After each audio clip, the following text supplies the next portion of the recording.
6:04 a.m. The Strait of Hormuz. The USS Gerald R Ford Carrier Strike Group, inbound, westbound, entering the narrowest point of the strait. Iran fired 12 anti-ship missiles simultaneously from 3 coastal positions. Not warning shots, not across the bow, directly at the formation. The strike group had 4 minutes before the first missiles arrived. Welcome to Navy Beacon, where we break down the operations that define sea power. The Gerald R. Ford was the newest aircraft carrier in the United States Navy. Her first full deployment to the Middle East had been anticipated, debated, and watched by allies, by adversaries, and by every analyst tracking U.S. power projection in the region. Iran had been watching her since she left Norfolk. The IRGC had a specific doctrinal problem with carrier strike groups transiting the Strait of Hormuz. The strait is 21 nautical miles wide at its navigable channel, barely enough room for a carrier strike group to maneuver. An aircraft carrier at transit speed has a turning radius measured in miles, not yards. In the strait, she cannot evade. She can only push through. That geometry, a 100,000-ton ship that cannot maneuver in a channel that cannot be avoided, was the foundation of every Iranian anti-access scenario for the Persian Gulf. The missile attack at 6:04 a.m. was designed to test whether that geometry could be exploited operationally, not just theoretically. The missiles were a combination of Noor and Clutter variants, Iran's 2 primary coastal anti-ship cruise missiles. The Noor, as described in other engagements, flies at near sea level and carries a 165-kilogram warhead. The Clutter is a longer-range variant with a heavier 300-kilogram warhead and improved terminal guidance. Both are sea-skimming. Both are difficult to detect at long range. 12 missiles from 3 separate coastal batteries, timed for simultaneous impact. 3 batteries, 4 missiles each, on 3 different bearings relative to the formation's track. The tactic was a layered saturation approach, designed not to overwhelm one ship's defenses, but to simultaneously overwhelm the defense architecture of the entire formation by forcing each ship to engage threats from different bearings at the same time, creating coordination gaps that individual missiles could slip through. The strike group had been in elevated readiness, WatchCon Bravo, for the previous 6 hours. The intelligence picture had indicated unusual IRGC coastal battery activity during the night, but the activity had been categorized as exercises based on the pattern of radar emissions and communications intercepts. The 3 batteries had been running simulated fire control sequences for 4 days. The sequences looked like exercises. They were also rehearsals. At 6:03:48 a.m., all 3 batteries transitioned from simulated fire control to live fire control within a 15-second window. The AWACS aircraft, an E-3 Sentry operating 200 miles south, detected the fire control radar emissions at 6:03:54 a.m. USS Lady Gulf, the cruiser assigned as the strike group's primary air defense platform, received the launch data at 6:04:07 a.m. Time to impact, 4 minutes and 12 seconds. The Aegis system on Lady Gulf began target track establishment immediately. 12 contacts, sea skimming, 3 separate bearing groups, northwest, north, and northeast. The northwestern group was on the carrier's bearing. The northern group was targeting the destroyer screen. The northeastern group's trajectory put it between the carrier and the screen. Targeting either could be reached from that angle. 4 minutes and 12 seconds. The engagement began. Simultaneously, USS Winston S. Churchill, the destroyer to Ford's northwest, launched ESSM against the same group as a backup layer, and USS Ramage, to Ford's northeast, launched SM-2 against the northeastern contact group. The strike group was firing in every direction at once. The northern group, 4 missiles aimed at the destroyer screen, was the problem. The destroyer immediately in their path was USS Cole. USS Cole's Aegis system had track on all 4 inbound contacts. Her SM-2 salvo launched at 6:04:52 a.m., 45 seconds after the launch detection. But one contact in the northern group had a different flight profile. 3 of the 4 missiles in the northern group were flying a standard sea-skimming approach, 5 to 7 meters above the Gulf surface, detectable on radar at medium range, engageable by SM-2. The 4th was flying at 3 meters above the Gulf surface, the absolute lower limit of Noor's sea-skimming capability. At that altitude, the Gulf's surface radar clutter, the reflections from wave patterns and sea spray, was masking the missile's radar return almost completely. USS Cole's fire control system had acquired the contact intermittently, a track that kept dropping and reacquiring as the clutter interference came and went. The SM-2 assigned to that contact had been fired on a predicted intercept solution, not on a confirmed track. If the track was accurate, the SM-2 would intercept. If the clutter had caused a track error, the SM-2 would miss. At 6:07:11 a.m., USS Cole's first SM-2 detonated against a confirmed track at 4.2 nautical miles. It was still inbound. At 6:07:44 a.m., 3 minutes and 37 seconds after launch detection, 35 seconds before projected impact, the 3-meter contact crossed inside USS Cole's ESSM engagement range. 2 ESSMs launched in rapid succession. The first detonated at 2.8 nautical miles. The proximity fuse triggered against what the system assessed as the contact, but the fragmentation pattern did not destroy the missile. The NOR's terminal phase seeker, damaged by fragmentation, began a degraded homing run. It missed entirely. The contact's degraded flight path had shifted its trajectory, and the ESSM's intercept solution was calculated against the original path. USS Cole had 4 seconds. The phalanx forward mount engaged at 1,200 meters. The 20mm rounds hit the incoming missile's airframe. The warhead proximity fuse did not detonate. The impact fragmented the warhead casing without triggering the fuse.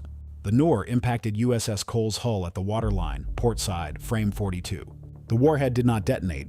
A non-detonating 165-kilogram shaped charge penetrating a warship's hull below the waterline at high speed is still a catastrophic structural event. The impact created a hole 1.4 meters in diameter in the port hull plating. The forward bilge spaces began flooding immediately. The damage control teams hit the zone within 40 seconds. 3 sailors in the compartment adjacent to the impact point were killed instantly by the kinetic energy of the impact, the hull plate fragmentation, and the inrush of water. USS Cole took on 340 tons of water before counter-flooding and pumping stabilized the ship. She did not sink. She could not make port under her own power. The engagement of the remaining missile threat continued around USS Cole while her damage control teams fought the flooding. Of the 12 missiles launched by Iran, 10 were destroyed by the formation's layered defense. SM-2, ESSM, and Phalanx engaging across 3 ships simultaneously. 1, the NOR that hit USS Cole, reached its target without detonating. 1 additional missile was damaged by ESSM fragmentation and crashed into the Gulf 4 miles from the formation. The formation's defensive performance, excluding the Cole impact, was assessed as near maximum theoretical effectiveness for the available missile inventory. The saturation tactic had been designed to find the gap.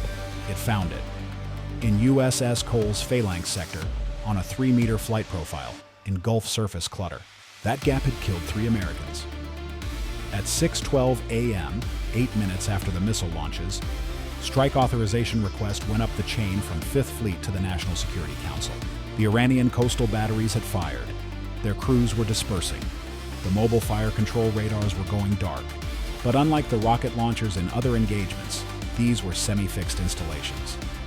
The NOR and Cotter batteries required substantial infrastructure, hardened launcher pads, stored missile magazines, crew facilities, fixed radar positions. They could not fully disperse in minutes. The authorization came through at 6:27 a.m., 23 minutes after the attack. 6 FA-18E and FA-18F Super Hornets from USS Gerald R. Ford had been airborne within 8 minutes of the missile launches. They had been holding at altitude south of the strait, waiting. They needed 15 more minutes after authorization. The strike package, designated Operation Coastal Hammer, targeted all 3 battery positions simultaneously, 2 aircraft per battery, each carrying a mix of AGM-88 HARM missiles for radar suppression and GBU-31 2,000-pound JDAM bombs for facility destruction. At 6:42 a.m., all 3 batteries were struck. The primary launcher facility at the northernmost battery was destroyed completely. 4 JDAMs on the hardened magazine and launcher structures. Secondary explosions from stored missile propellant burned for 6 hours. The central battery's fire control radar was destroyed by HARM before the aircraft arrived on the bombing run. The launcher structures sustained significant damage. Classified assessment: battery non-operational for minimum 6 months. The southern battery's crew had partially dispersed. The mobile radar was gone. The crew vehicles were gone. But the hardened launcher structures were fixed. The JDAMs destroyed the structures. The missiles in the ready magazines detonated. The secondary explosions were visible from USS Ford's flight deck 30 miles away. 3 batteries, gone. D. USS Cole was taken under tow by USS Bataan at 7:44 a.m. The 40-mile transit to Bahrain took 11 hours at 3 knots, with Bataan's damage control team supplementing Cole's crew and managing the flooding. USS Cole entered Bahrain harbor at 18:47 p.m. local time, listing 4 degrees to port. She was kept afloat. 3 sailors, Petty Officer 2nd Class Marcus Reyes, Petty Officer 3rd Class Antoine Williams, and Seaman 1st Class David Kim, were recovered from the flooded compartments by their shipmates. They were dead when recovered. They were 24, 21, and 19 years old. Their families were notified before the ship reached port. The after-action review took 3 weeks. The 3-meter flight profile that had defeated Cole's detection capability was the central finding.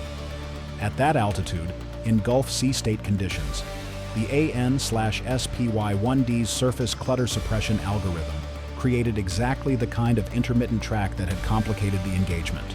The finding was technically precise.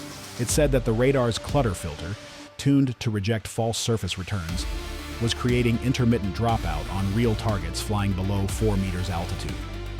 The fix involved recalibrating the filter threshold, a software modification that would improve detection at 3 meters at the cost of slightly more false alarms from sea clutter. The modification was approved the same day the review was completed. It was deployed to the fleet in 6 weeks. 6 weeks. The Noor missiles already in the batteries could fly at 3 meters. The modification would have helped. It wasn't there when Cole needed it. Iran had demonstrated a coordinated multi-battery, multi-vector anti-ship missile attack against a carrier strike group in the Strait of Hormuz. The attack had been defeated at a 91.7% intercept rate. 11 of 12 missiles destroyed or rendered ineffective. 1 missile on a 3-meter profile in surface clutter with a non-detonating warhead had sunk a U.S. destroyer. Not sunk, severely damaged. The word matters. Cole floated. Cole made port. But in the after-action review's casualty projection models, run with a detonating warhead rather than a dud, the projection was not severe damage. It was catastrophic loss. The 3 batteries were gone. 12 more were operational elsewhere on the Iranian coast. The Ford strike group continued west. The carrier's flight operations resumed the following morning, and the Strait of Hormuz for 43 minutes had been a place where a U.S. carrier strike group and the Iranian coast had fired at each other simultaneously. And the question of who would do it again, harder, and with more missiles, was already being calculated on both sides. Stay vigilant, stay informed. This is Navy Beacon, and we'll see you in the next one.